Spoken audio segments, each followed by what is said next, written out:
It's mid-April here in Georgia, one of the best times for honeybees and honeybee keepers. This is my little apiary right along my driveway here, so that's one of my favorite parts, is that when I drive home, even if I don't have time to really go and look at them, I can stop for a minute and just see if there's activity, engage the health of the hive that way. Got a kind of a beaten down trail leading back to them. I've got seven setups for colonies, but really I only have 3 or 4 active at a time. The rest is just overflow equipment. I've got 1 nuke. I'd like to have 2 nukes. I just haven't painted the other ones. But this one's doing well. I just started this 3 weeks ago, so I'm going to check it soon and see if they've made a queen for me. I like to use cinder blocks and 4x4s. Makes a good sturdy base, and it's easy to set up and easy to move if I need to. And I use rubber shims, like door shims, to level them out. And I have to keep my hives level because I use a lot of foundationless frames. So if I don't have hives fairly level, they get a little crazy.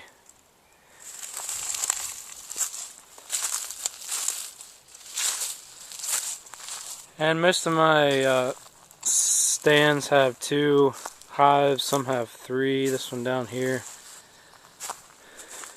This is an interesting fire ant mound that I cut an oak tree down here, and the fire ant mound started at the base. They've kind of made a snow cone at the top. So sometimes I give it a kick, just to see what happens. Fire ants, not my favorite creature, but I guess they're useful for some things. Clean up. So this is a hive stand that's actually empty. I had a nuke that I started last fall that did really well, and I took it out to a local blueberry U-pick orchard operation, and I'm pretty excited about that. That's my first out yard.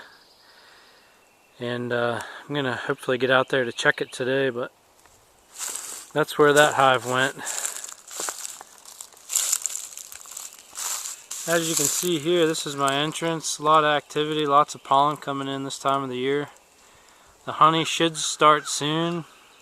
Here in Georgia we only get maybe 8 weeks or less of a strong honey flow in April, May kind of time period. And then the summer's just so hot. We don't get a whole lot of bloom or a whole lot of nectar flow. There you can see there's a little green anole. I don't know if they eat the bees or if they eat other pests, but I don't think they eat enough to worry too much about them. There's a lot of activity here.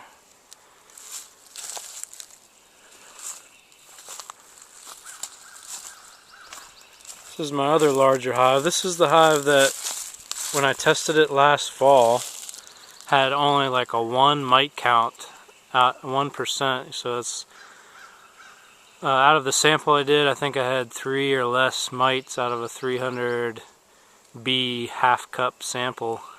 So this is the one that I've been doing most of my splits from, because if they're that good at controlling mites, I'm pretty confident in that queen and the splits that I'll get from her.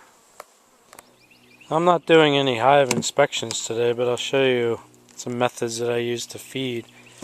The first is with my nukes. I found these, if I'm feeding syrup, I found these screen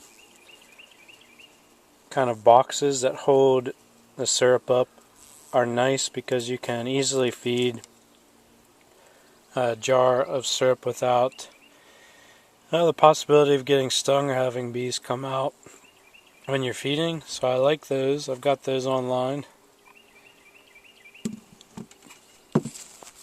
With my larger hives, I'm still feeding sugar blocks, which I make kind of like a fondant, but they always come out different. And you can see the Bees are still working those, but those will probably be the last that I feed this spring, now that we have a good nectar flow starting on and they have plenty of food to forage.